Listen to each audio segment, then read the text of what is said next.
आइए आज हम केवल वृत्त के दो सूत्रों से अर्धगोला, बेलन, शंकु, गोला इन सभी के क्षेत्रफल और आयतन किस प्रकार से ज्ञात करते हैं या बनाते हैं समझिए। वृत्त का क्षेत्रफल पाई आर स्क्वायर ये होता है। अब इससे कितने सारे सूत्र बनते हैं आइए इसके बारे में जानकारी करते हैं। देखो, आधे वृत्त का क्षेत्रफल, आधा वृत्त या अर्धवृत्त, इसका क्षेत्रफल ज्ञात करना हो तो पाई आर स्क्वायर जो क्षेत्रफल है इसके आगे 1/2 लिख देंगे या गुणा कर देंगे, ये आधे वृत्त का क्षेत्रफल हो जाएगा। 1/4 वृत्त या चतुर्थांश का क्षेत्रफल, इसके क्षेत्रफल का फॉर्मूला होता है पाई आर स्क्वायर, इसको यू का यू लिख देंगे, इसको 1/4 से गुणा कर देंगे। गोले का पृष्ठीय क्षेत्रफल, गोला यानी गेंद, फुटबॉल, अगर इसका क्षेत्रफल का सूत्र निकालना हो तो पाई आर स्क्वायर, इसके आगे 4 लगा दीजिए तो ये गोले का पृष्ठीय क्षेत्रफल का सूत्र बन जाएगा। अगर आपको आधे गोले का क्षेत्रफल का सूत्र चाहिए या ज्ञात करना है या पता करना है तो ये 4 है, 4 का आधा कितना होता है 2, तो 2 पाई आर स्क्वायर, ये अर्ध गोला या आधे गोले के वृत्त का क्षेत्रफल का फॉर्मूला होता है या सूत्र होता है। अर्ध गोले का कुल पृष्ठीय क्षेत्रफल, अगर आधे गोले का पूरे का क्षेत्रफल निकालना है वक्र पृष्ठ और इसके आधार को मिलाकर, तो वो होता है 3 पाई आर स्क्वायर, यानी पाई आर स्क्वायर वृत्त का क्षेत्रफल का सूत्र होता है। और इससे देखो कितने सारे सूत्र बनते जा रहे हैं। आगे देखिए, बेलन का आयतन।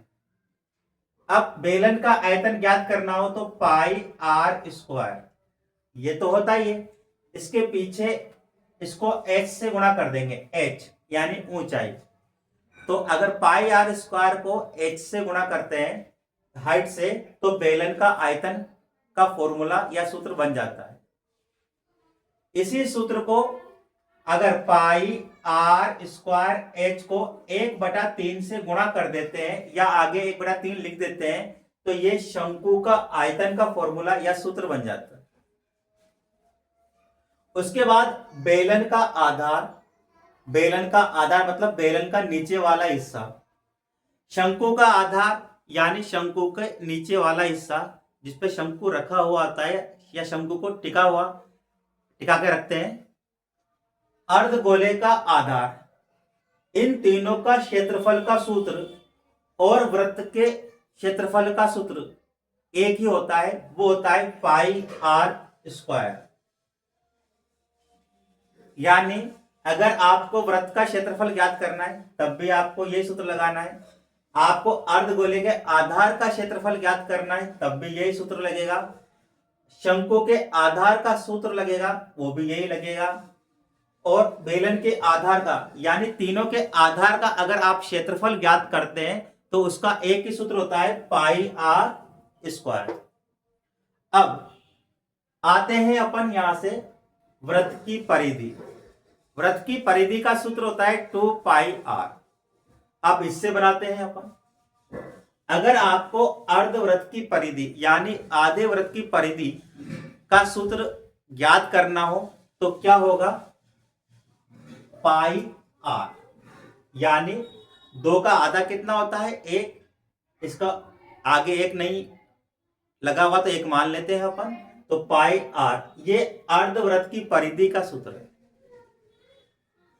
अर्धवृत्त की कुल परिधि, अब कुल परिधि का मतलब नीचे वाला हिस्सा भी आ जाएगा आधे वृत्त की का, तो देखो पाई आर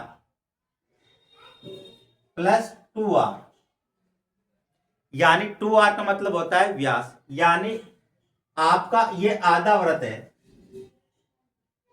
तो ये तो हो गया आपका पाई आर, ये आधे वृत्त की परिधि।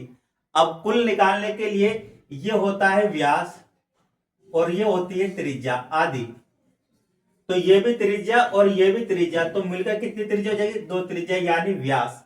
तो इसको 2r यानी व्यास जोड़ देंगे तो ये पूरी परिधि आ जाएगी अर्धवृत्त की।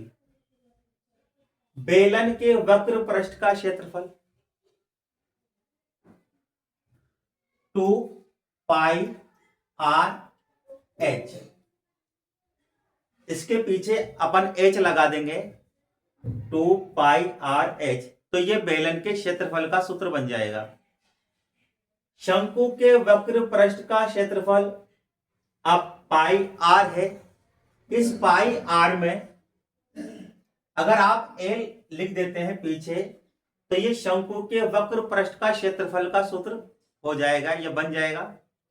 अब देखिए वृत्ताकार पथ में एक चक्कर की दूरी, कभी कभी जैसे गाड़ी का पहिया 10 चक्कर लगा रहा है, कितनी दूरी तय करेगा? अब आपको कैसे पता चलेगा कि इसमें कौन सा सूत्र लगेगा? तो जो पहिया घूमता है तो पहिए की चक्कर की दूरी या वृत्ताकार पथ में अपन जब चक्कर लगाते हैं उसकी दूरी वृत्त की परिधि कहलाती है। यानी इसकी दूरी का जो सूत्र होगा वो होगा 2 पाई r। वृत्त की परिधि ज्ञात करो या पहिए द्वारा तय की गई दूरी ज्ञात करो, या वृत्ताकार पथ में अगर कोई व्यक्ति चक्कर लगा रहा है उसकी दूरी ज्ञात करो कि 2 चक्कर लगाने में कितनी दूरी तय करता है, तो उसमें यह सूत्र लगेगा 2 पाई r यानी परिधि बन जाएगी वो। और अगर रोलर के एक चक्कर की दूरी ज्ञात करें, आप रोलर की बात करते हैं, आपने देखा होगा सड़क पर रोलर चलता है तो सड़क बनाने के लिए जो रोलर होता है उसकी दूरी यानी उसके द्वारा चक्कर लगाने की जो दूरी है उसको ज्ञात करना। जैसे मान लीजिए ये मार्कर है, ये बेलन के आकार का, एक प्रकार से इसको रोलर मान लें, तो इसको घुमाते हैं तो ये घुमाता है, तो इसका ये वाला जो हिस्सा घूमता है, इसका ये जो बाहर वाला हिस्सा घूमता है, इसको वक्र पृष्ठ कहते हैं। अब रोलर के एक चक्कर की दूरी जो होती है उसका जो सूत्र होता है वो होता है 2 पाई r h।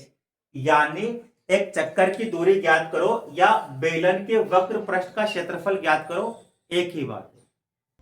अगर आपको मेरा वीडियो पसंद आता है तो उसे लाइक करें, सब्सक्राइब करें और बेल आइकन बटन पर क्लिक करें।